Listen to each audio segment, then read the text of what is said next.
La batalla de Pichincha fue un enfrentamiento bélico enmarcado dentro de las guerras de independencia latinoamericanas.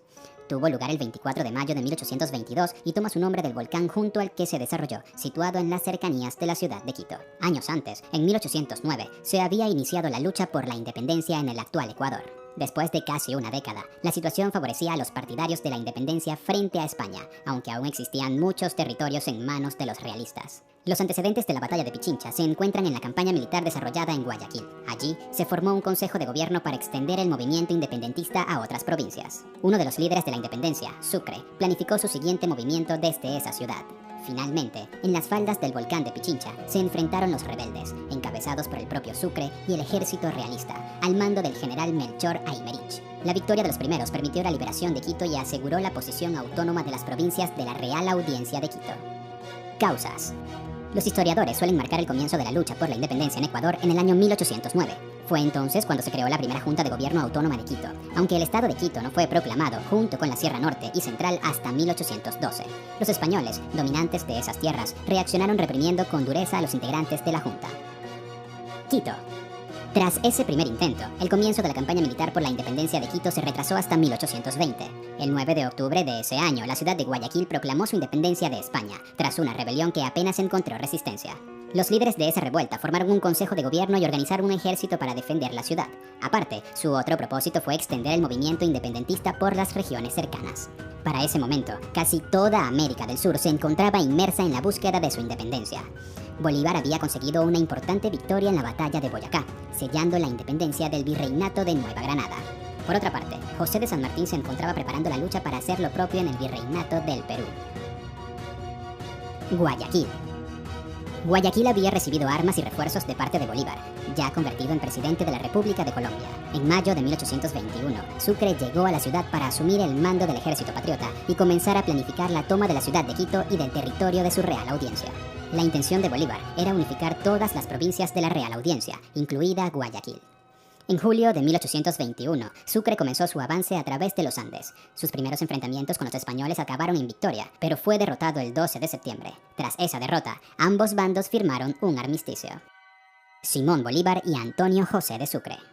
Entre las causas que llevaron a la batalla de Pichincha se encontró el apoyo de dos de las figuras claves de la lucha independentista contra España, Simón Bolívar y Sucre. El primero, por ejemplo, ya ejercía las funciones de presidente de la República de Colombia, mientras el segundo encabezó a las tropas que, aunque sufrieron algunas derrotas, se convirtieron en la base del ejército que acabaría logrando la independencia. Antes de la batalla de Pichincha, Sucre se había dedicado a organizar un ejército de unos 3.000 hombres. Bastantes de ellos eran soldados con experiencia, que ya habían luchado otras veces junto a su líder. Junto a ellos se unieron algunos irlandeses, británicos, venezolanos, franceses, neogranadinos e incluso españoles. Afán de independencia. A partir de la primera década del siglo XIX, toda Latinoamérica había iniciado un proceso para independizarse de las autoridades coloniales españolas. Así, en pocos años, lo lograron Venezuela, Argentina, Ecuador, Perú y México. Este afán de independencia había surgido por muchos factores, desde el empuje de los criollos para ocupar cargos de responsabilidad a la mala gestión económica y política de los gobiernos coloniales. Decadencia de España. Junto a la fuerza que adquirieron los movimientos independentistas en Latinoamérica, otro factor parece como fundamental para explicar los acontecimientos que llevaron a la batalla de Pichincha, la decadencia del Imperio Español. Después de varios siglos dominando grandes extensiones del planeta, España se encontraba en una muy mala situación económica. Las distintas guerras en las que se vio envuelta, más una mala administración, provocó que las deudas fueran inasumibles. Uno de los modos que idearon para solucionarlo fue exprimir aún más a sus colonias, provocando muchos levantamientos armados en su contra. Por otra parte, la invasión napoleónica de España y la posterior disputa entre liberales y absolutistas provocó una inestabilidad que llegó al nuevo continente. Desarrollo de la batalla. A principios de enero de 1822, Sucre tenía a sus tropas preparadas para volver a enfrentarse a los españoles. El ejército estaba compuesto por veteranos de otras confrontaciones, junto con soldados recién alistados. A ese ejército, que fue llamado Batallón Yaguachi, se sumaron tropas neogranadinas y venezolanas enviadas por Simón Bolívar. Igualmente, contaba con algunos desertores del bando realista, con un escuadrón de voluntarios británicos llamado Albión y varios franceses e irlandeses. Inicio de la campaña. El 9 de febrero, Sucre y los suyos habían cruzado ya los Andes, llegando a la localidad de Saraguro. Allí esperaban otros 1.200 soldados enviados por San Martín, la mayoría provenientes del Perú. En total, el ejército contaba con unos 3.000 hombres. Tras reunificar las tropas, Sucre ordenó dirigirse a Cuenca. Allí había un destacamento realista compuesto por 900 soldados, que ante la superioridad de su rival, prefirieron abandonar la ciudad. Cuenca fue tomada el 21 de febrero, sin que los patriotas tuvieran que disparar un solo tiro. Durante los 2 meses siguientes, las tropas coloniales trataron de evitar el enfrentamiento con el ejército de Sucre. Para ello, comenzaron a retirarse hacia el norte, aunque eran seguidos por los rebeldes muy de cerca. El 21 de abril, Sucre tomó Riobamba, después de un violento enfrentamiento en Tapi. Una semana después, reanudó su marcha hacia el destino final, Quito. Acercamiento a Quito. El grueso de las tropas independentistas llegó a Latacunga, a 90 kilómetros de Quito, el 2 de mayo de 1822. Sucre sumó muchos voluntarios procedentes de los pueblos cercanos y permaneció en esa localidad esperando refuerzos. Los más importantes llegaron desde Colombia, el llamado Batallón Alto Magdalena. Mientras, los españoles organizaban la defensa de Quito, reforzando los principales pasos montañosos que daban a la ciudad. Por ese motivo, Sucre prefirió avanzar paralelamente a los flancos de las posiciones realistas y tratar de alcanzar la retaguardia española. Sin embargo, los realistas adivinaron las intenciones de Sucre y comenzaron a retroceder hasta la propia Quito. Maniobras finales. El 23 de mayo, de madrugada, las tropas de Sucre empezaron a ascender por las laderas del Pichincha. El batallón Alto Magdalena, compuesto por unos 200 hombres, quedó emplazado en la vanguardia, mientras que la retaguardia quedó a cargo de los británicos de Albión. A pesar del esfuerzo desplegado, el ascenso fue duro y lento. Al amanecer, Sucre descubrió que sus hombres no habían avanzado lo suficiente. Tan solo habían cubierto la mitad del camino, quedándose a unos 3.500 metros a nivel del mar y a la vista de los centinelas españoles. Ante esto, ordenó que se detuvieran para descansar. Igualmente, envió a varios soldados para que reconocieran el terreno. Estos fueron descubiertos y tiroteados. Esta acción dio inicio a la batalla. La batalla. Melchor Aymerich, quien ejercía el mando colonial en Quito, sabía que Sucre pretendía ganar ventaja ascendiendo al volcán. Para evitarlo, envió a sus tropas a la montaña para detener su movimiento. De esta forma, ambos ejércitos se encontraron en una zona muy incómoda, en las faldas del volcán, lo que impedía maniobrar de forma ágil. El espacio disponible era escaso, con profundos barrancos y matorrales muy densos. El batallón del Paya, formado por peruanos, empezaron a reposicionarse. Sucre, por su parte, envió al batallón Yaguachi, esperando que los españoles estuvieran más cansados tras la rápida subida. Otro batallón patriota, el Alto Magdalena, intentó rodear a los españoles, pero las condiciones del terreno lo hicieron imposible. Pronto, las tropas de Sucre empezaron a sufrir muchas bajas y las municiones comenzaron a escasear. Ante eso, iniciaron el repliegue. Victoria patriota.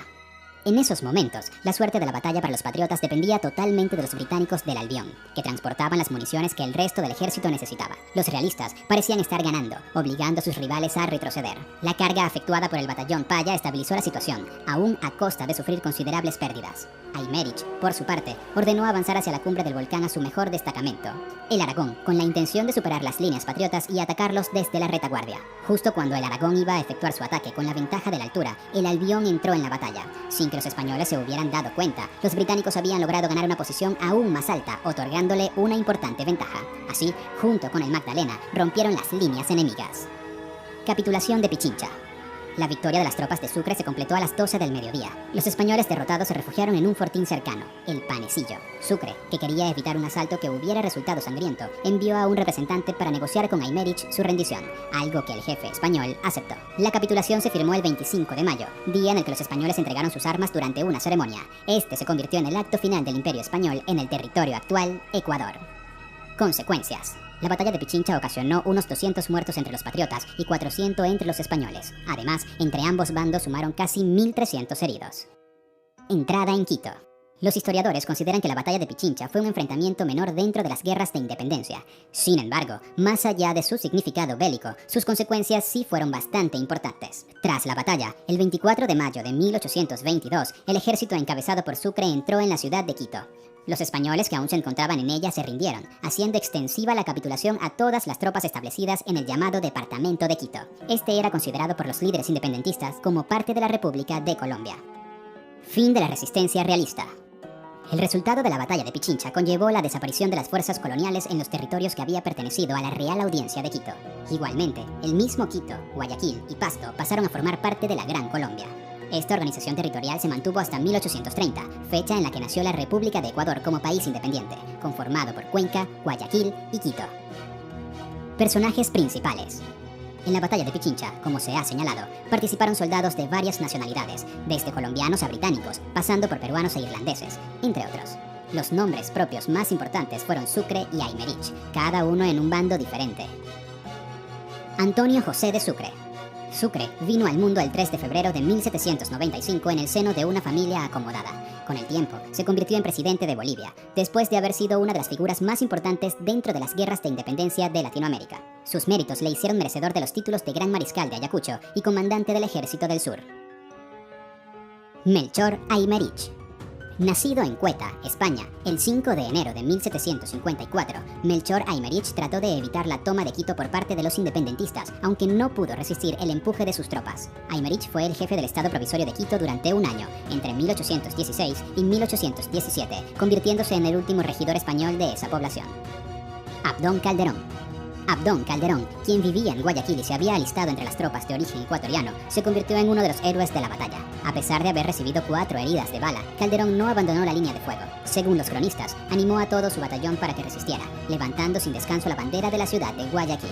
Cuando la batalla finalizó, fue llevado a Quito, donde falleció 14 días después. Sucre, en el parte sobre la batalla de Pichincha, destacó el papel de Calderón con las siguientes palabras: "Hago una particular memoria de la conducta del teniente Calderón, que habiendo recibido sucesivamente 4 heridas, no quiso retirarse del combate. Probablemente morirá, pero el gobierno de la República sabrá compensar a la familia los servicios de este oficial heroico".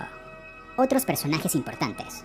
Otras figuras importantes en la batalla fueron Daniel Florencio Oliari, teniente coronel del Ejército de Liberación, John McIntosh, británico al servidor de los patriotas, y Félix Olazábal, oficial argentino.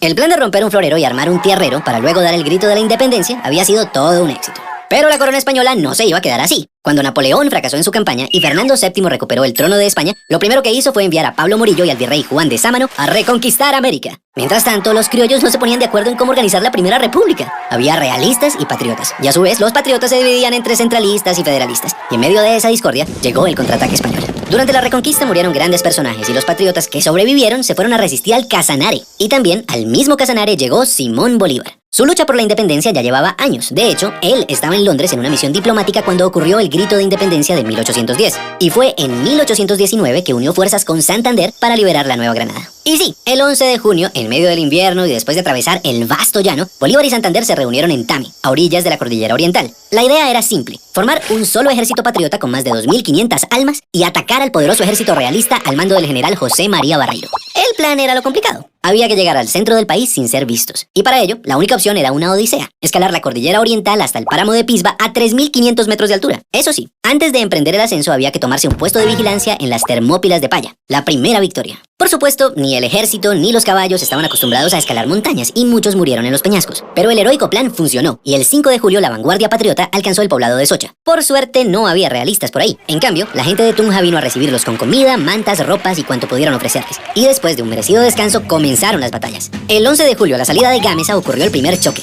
Ambos ejércitos terminaron por replegarse, pero Barreiro notó la furia de los que antes llamaba andrajosos y empezó a defenderse de Bolívar, quien ganó la iniciativa a punta de astucia y conocimiento estratégico. Los patriotas avanzaron en Tasco, Beteitiva y Serinza. Cuando Barreiro vio que llegaban patriotas por el valle de Duitama, se sintió rodeado y el 17 de julio abandonó su cuartel en Tópaga para ir a pertrecharse en Paipa y tratar de prender alarmas en Santa Fe. La iniciativa estaba del lado de los patriotas y en la madrugada del 25 de julio, un día después del cumpleaños de Bolívar, el ejército patriota decidió lanzar el siguiente ataque. Sin embargo, cruzar el río Sogamoso en invierno no era fácil, y eso le dio tiempo a Barreiro de ubicar sus tropas en los terrenos más altos, los cerros del Picacho y el Cangrejo, desde donde se domina todo el pantano de Vargas. Los patriotas quedaron en desventaja entre el río y el ejército realista que los esperaba. Era una guerra a muerte. El combate del pantano empezó a las 10 de la mañana y fue el más sangriento. La infantería patriota con Santander al mando trató de tomarse el cerro del Picacho 4 veces, pero siempre debía retroceder hasta la quebrada de Varguitas. Al ver a su enemigo debilitado, Barreiro clavó la bandera española en el cerro y gritó: ¡Viva España! ¡Viva el rey de España! Y se lanzó a toda carga contra los patriotas. Bolívar dijo: se nos vino la caballería encima y se nos perdió la batalla.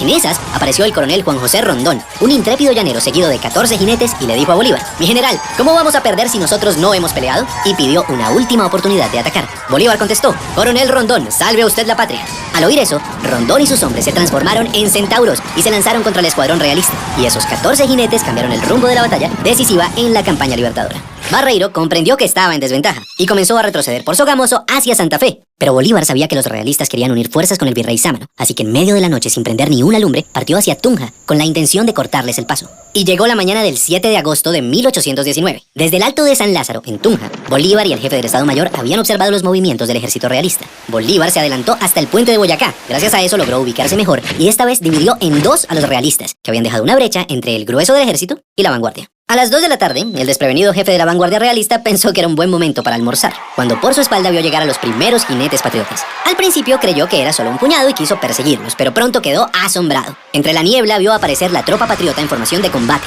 Durante la batalla, Bolívar se ubicó en lo alto, en la casa de teja, para controlar los movimientos desde ahí. A las 3 de la tarde la pelea era intensa, pero los patriotas estaban comunicados entre sí, mientras que los realistas seguían divididos. El general Santander hizo retroceder a la vanguardia realista hasta el otro lado del puente de Boyacá, donde los patriotas los esperaban. Y aunque el grueso del ejército de Barreiro atacó, otra vez Rondón y sus lanceros embistieron sin miedo, de frente y por el centro. La victoria fue rápida y contundente. Barreiro fue arrestado y el ejército realista se dio por vencido. Así, a las 4 de la tarde del 7 de agosto de 1819 terminó la batalla, y con ella una travesía que abrió las puertas a la independencia de todo un continente. Celebremos la batalla de Boyacá recordando a todos aquellos hombres y mujeres que lucharon por nuestra libertad.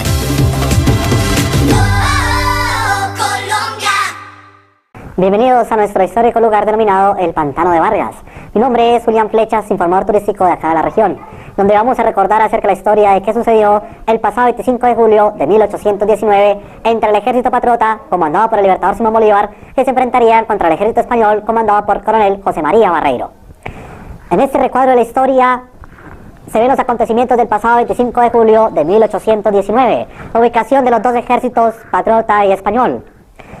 A mano, a la parte de abajo, se ve lo que fueron los pantanos que existieron hace más de 80 años, de 3 a 5 metros de hondo, a la parte de abajo del monumento. Así como el ejército español llegó un día antes de la batalla, el 24 de julio, y se posesiona en la casa de José Antonio Díaz, casa de las 6 ventanas, hacendado español. El ejército español, tomando las mejores alturas, tomaban en su poder el Alto del Picacho, Cerro de la Guerra, cerro que se encuentra hacia la parte de arriba. En ese momento, el libertador Simón Bolívar, al día siguiente, 25 de julio, cruzaban el río Chicamocha, un río que venía de bordo a bordo, el cual las balsas las formaban con sauce. Los hermanos Villar de Tibasosa ayudaron al libertador a construir estas 14 balsas. Cruzaron el río y por el camino antiguo llegaron a la casa de la familia Varguitas. La familia Vargas, primer casa, es La Despensa. Se encuentra ubicada a 2 kilómetros vía Vitama, a mano izquierda. Luego el libertador llegaría al Cerro de Loma Redonda o Cerro de Bolívar. Cerro de Loma Redonda los llamaban antiguamente los colonos. Y desde allí dirigió sus tropas el libertador. Descendieron a la casa de la familia Vargas, criollos de españoles nacidos en América. Juan Vargas, su esposa y 12 hijos. El cual, dice la historia, que el ejército español se encontraron con la familia Vargas y pensaron que eran informantes a favor del libertador. José Antonio Díaz, el hacendado español, echó al agua a la familia Vargas, haciéndole pensar a José María Barreiro esta información. José María Barreiro mandó fusilar injustamente a la familia Vargas en el patio central de su casa, donde allí en su patio fusilaron a Juan Vargas, a su esposa y a sus 12 hijos. Por eso se nombra hoy en día el Pantano de Vargas, por el pantano que dejó de existir, como les decía al inicio, hace más de 80 años, en homenaje a la familia Vargas. Que hoy en día el Pantano de Vargas es una vereda del municipio de Paipa y allí se rinde jurisdicción.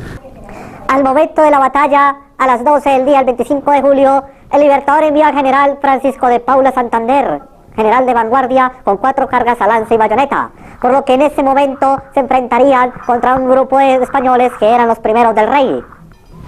En ese instante, el general Francisco de Paula Santander, por gran mayoría de estos hombres de España, lo retrocedieron hacia la quebrada de Varguitas.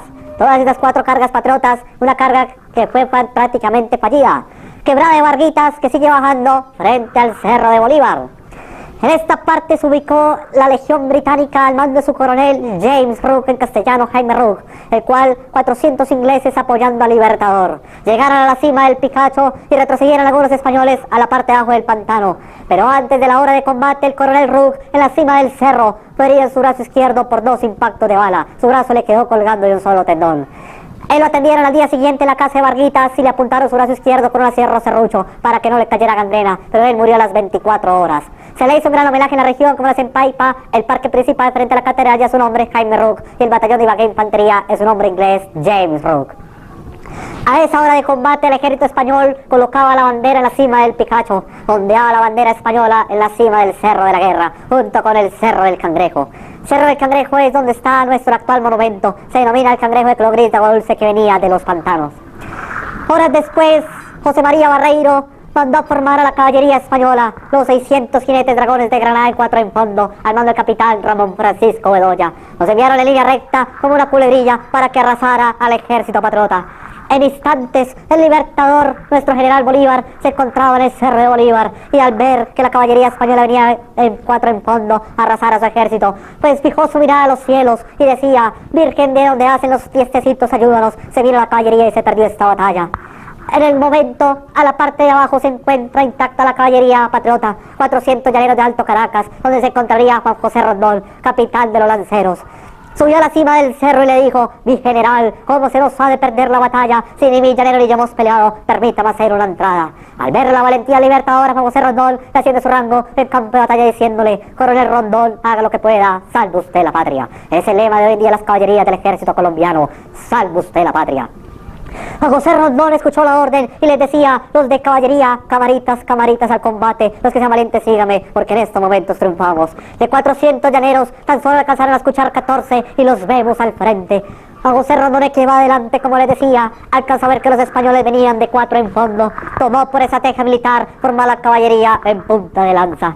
Dice la historia, algunas versiones, que le dijo a los primeros 7 jinetes llevaran a sus caballos cola con cola en forma de cadena para que fueran tomando gente formando la barrera, y los 7 atrás montando el caballo, pero rematando a punta de lanza.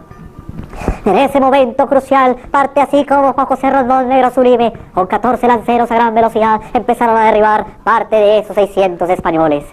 Pero no quiere decir que los 15 que se encuentran al frente fueron los que arribaron a todos los 600, pero sí tuvieron ese heroísmo, ese valor de entrar en combate con la caballería y darle ánimo a los que se quedaron a la parte de atrás.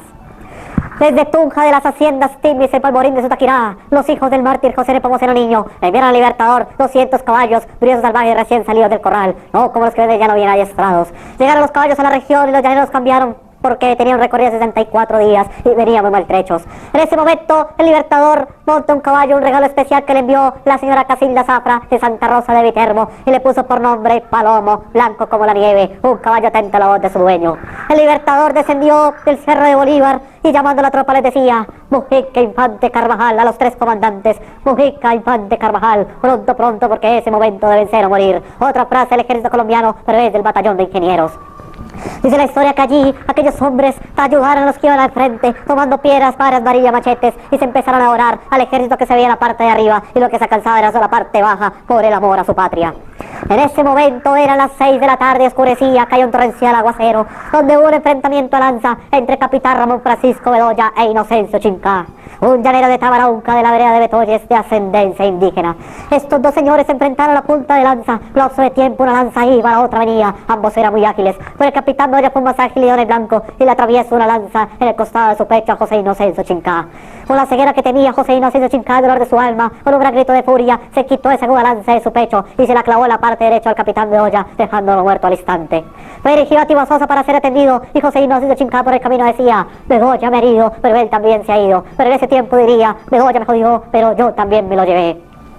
En el momento el ejército español retrocedía por el gran aguacero que caía y por los pantanos.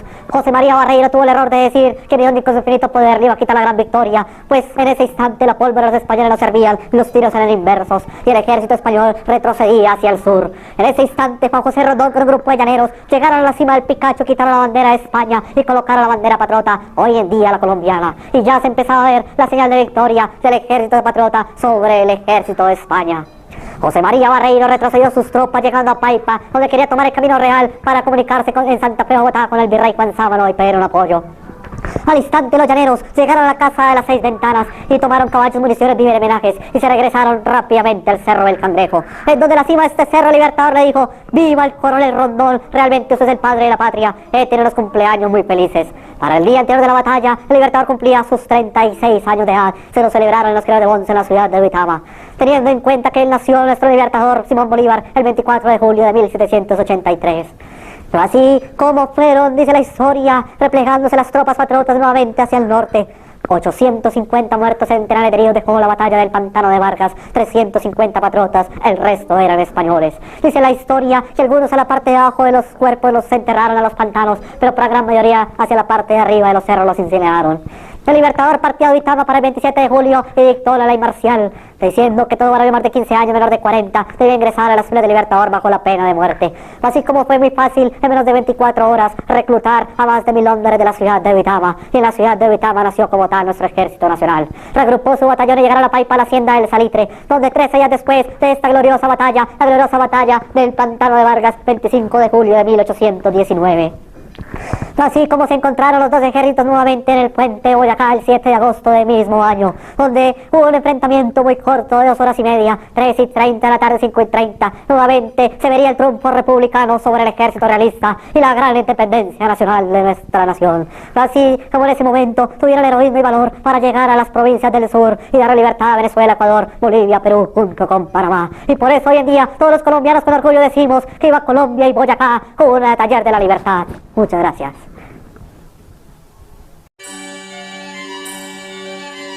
Los criollos de Santa Fe no eran los únicos que querían librarse de España. Antes de que don Llorente pusiera su florero en la vitrina, había otra ciudad que venía insatisfecha y con ganas de renegociar el trato con la monarquía: Cartagena. Desde 1533, cuando Pedro de Heredia la construyó, Cartagena se convirtió en la reina del mar. No solo era un punto estratégicamente insuperable desde la perspectiva militar, sino que era el puerto donde llegaba, se guardaba y se embarcaba toda la riqueza de América antes de salir al océano y entrar al comercio mundial. Pero como tanta riqueza junta era un manjar para corsarios y piratas, había que defenderse. En ese tiempo el castillo de San Felipe no era propiamente el castillo del Príncipe Azul. Era una obra maestra de arquitectura militar, con fosos y paredes antihombres, rodeada por mar y por selva. Contaba con un sistema de recolección de agua en sus terrazas, cañones, torres y túneles para combatir ejércitos numerosos. Por todo eso también era una ciudad muy costosa de mantener y había que sacar recursos de las cajas reales de otras ciudades para sostenerla. Pero volvamos a lo de la independencia.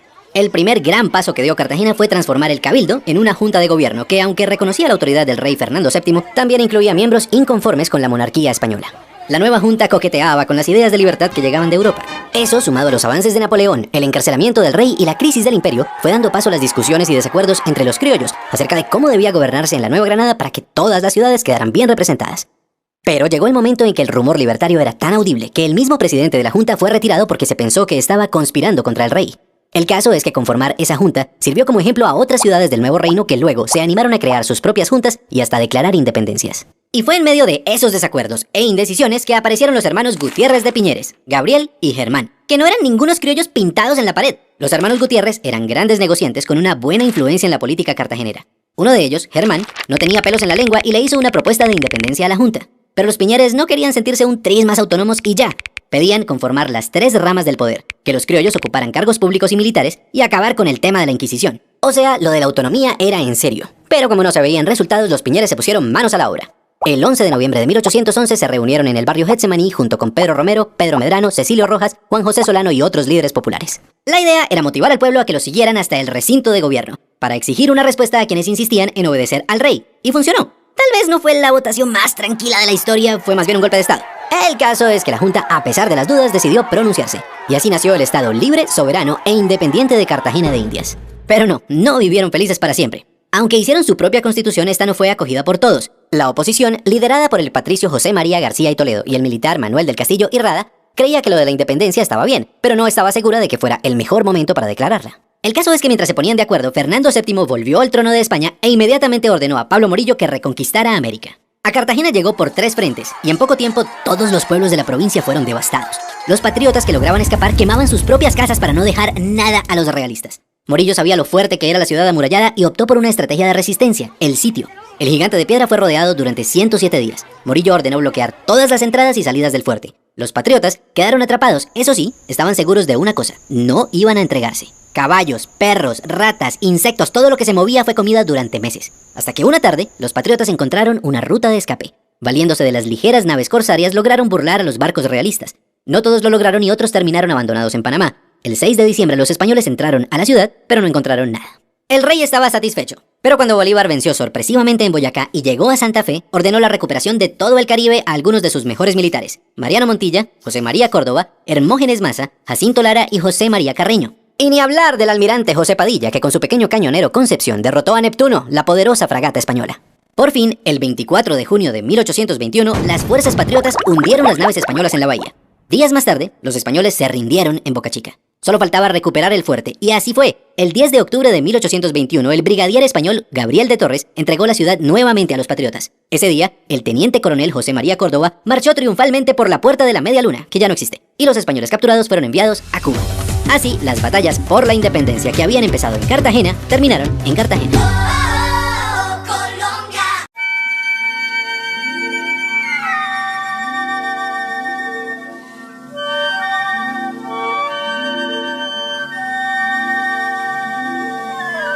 El municipio de Consacá se encuentra localizado al occidente de Nariño con una extensión de 11.775 hectáreas o 96 kilómetros.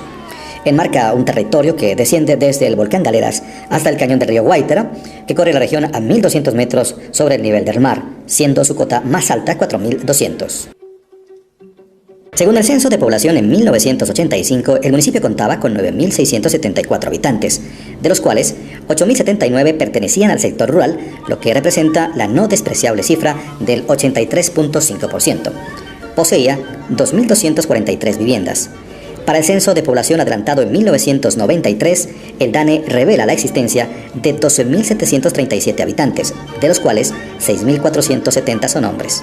El 71% está ubicado en la zona rural y el 29% en la zona urbana, lo que muestra una tendencia a la urbanización. Antecedentes trascendentales del municipio. Al municipio de Consacá se le ha conocido como el Rincón Histórico de Colombia, por cuanto su territorio ha sido testigo de los más importantes acontecimientos realizados en el departamento de Nariño. La Batalla de Bomboná del 7 de abril de 1822. Gesta emancipadora de la corona española, sucedida el 7 de abril de 1822, que a no dudarlo selló la independencia de nuestro país y contribuyó a la libertad de 3 países, Ecuador, Bolivia y Perú, en la marcha libertadora adelantada por el general Simón Bolívar y su ejército en la campaña que denominó del Sur. Todavía la historiografía no ha podido dirimir si existió una verdadera victoria de alguno de los valientes ejércitos cuando se dice que solo la muerte venció en Bomboná. La enardecida lucha dejó más de 1 millar de soldados tendidos en el campo de batalla. Los mejores ejércitos republicanos como el de Bogotá, Vargas, vencedores, reducidos a su mínima expresión, y lo más doloroso para el Libertador, el aniquilamiento de su brillante oficial, como es la muerte del aguerrido venezolano Pedro León Torres.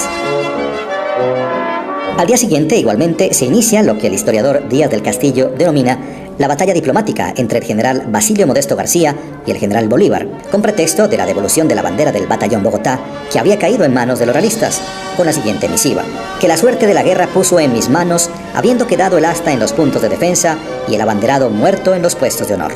Bolívar respondió agradeciendo el gesto, expresándole que no había tomado banderas enemigas, pero sí el campo de batalla. Es en este momento cuando inicia el cruce de correspondencia en lo que puede constituir el primer armisticio de los ejércitos republicano y realista, todo por casualidad o golpe del destino en suelo consaqueño. El frustrado golpe de Estado a Alfonso López Pumarejo. De otra parte, el destino o una aura especial que se ciñe sobre esta tierra encantadora quiso que un insuceso político del Estado colombiano en su siempre conflictivo pasado, que le ha merecido el remoquete de Patria Boba, vino a suscitarse en el municipio de Consacá, con un frustrado intento de golpe de Estado contra el presidente Alfonso López Pumarejo el 8 de julio de 1944, cuando pasaba revista a maniobras militares en el sur del país y estando en la ciudad de Pasto, más concretamente en el Hotel Niza, frente al Palacio de Justicia y la Gobernación de Nariño, a las 5:30 de la mañana, fue despertado por el teniente coronel Luis Agudelo, quien le presenta una hoja de papel sellado en donde estaba consignada su renuncia voluntaria y el encargo del mando al coronel Diógenes Gil, a lo que se opuso rotundamente, declarándose prisionero de los militares. El presidente fue conducido por el militar Olegario Camacho por la carretera que de Pasto conduce a Yacuanquer y luego a Consacá, en donde se le incomunica en la finca de la familia Buccelli. El presidente pudo conocer que lo acusaban de vender reclutas colombianos a los Estados Unidos, que estaban en guerra mundial, a 5 y 10 mil pesos por cabeza. Esto según las crónicas del expresidente Carlos Lleras Restrepo.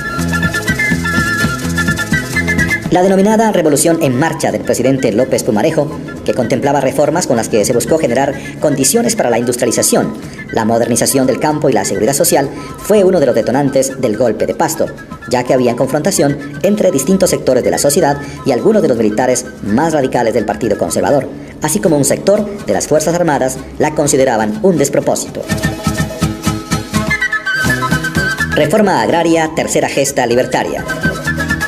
A finales de 1959, 61 de los 137 peones arrendatarios de la hacienda San Antonio de Bomboná, de propiedad de la familia Díaz del Castillo Guerrero, entraron en conflicto, negándose a entregar las parcelas en las que trabajaban, por lo que se les traba un litigio judicial en el Juzgado Promiscuo Municipal de Consacá, el cual favoreció a los propietarios. Los peones arrendatarios eran una modalidad de trabajadores residentes que viven y usufructúan la parcela que cultivan a cambio de trabajo. Esta confrontación viene a zanjarse en 1963, cuando el entonces ministro de Agricultura, Dr. Virgilio Barco, en nombre del gobierno nacional que regentaba el Dr. Alberto Lleras Camargo, después de largo proceso de negociaciones, ordena a través del Instituto de Reforma Agraria, INCORA, adquirir 2.712 de las 2.914 hectáreas que integran la propiedad y la reparte en varias parcelas que luego se adjudican como ventas a crédito a los parceleros campesinos de la zona. Los trabajadores de esta larga refriega tienen el apoyo de políticos liberales, franjas cercanas a la izquierda, sindicatos, sacerdotes, abogados y especialmente la defensa aguerrida de un ducho en leyes, sin ser abogado, de nombre Antonio Rosero Rosero, quien por su medio se hacía entender con los parceleros agrupados en el sindicato de trabajadores, del que hicieron parte personajes como Florentino Melo, Jorge Chacua y muchos otros rebeldes quienes bajaron la lucha en su grito de libertad.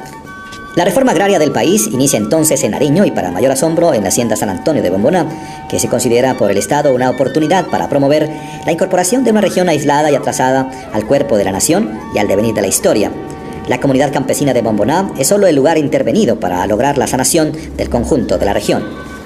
Estos tres episodios libertarios de gran calado, como fueron la batalla de Bomboná en la época colonial, el golpe de Estado a un presidente de la República en 1945 y la reforma agraria que inicia en Consacá en 1962, son motivos suficientes para pensar que el pueblo consaqueño se ha adormecido en los laureles de la historia, pero incluso se ha acostumbrado a la ofrenda floral que año tras año se coloca en la piedra de Bolívar, sin que tales gestas de renombre mundial nada hayan significado en su precario desarrollo. En esta nueva administración que preside Marlene Patiño Rosero, se pretende darle un vuelco a esta inercia institucional y darle el sitial que merecen los héroes de estas lides, al igual que brindar a la comunidad en general la oportunidad de un mejor porvenir, que le ha sido esquivo por ser sus administradores inferiores al compromiso que el destino le ofrendó al señalarle un lugar en los anaqueles de la historia.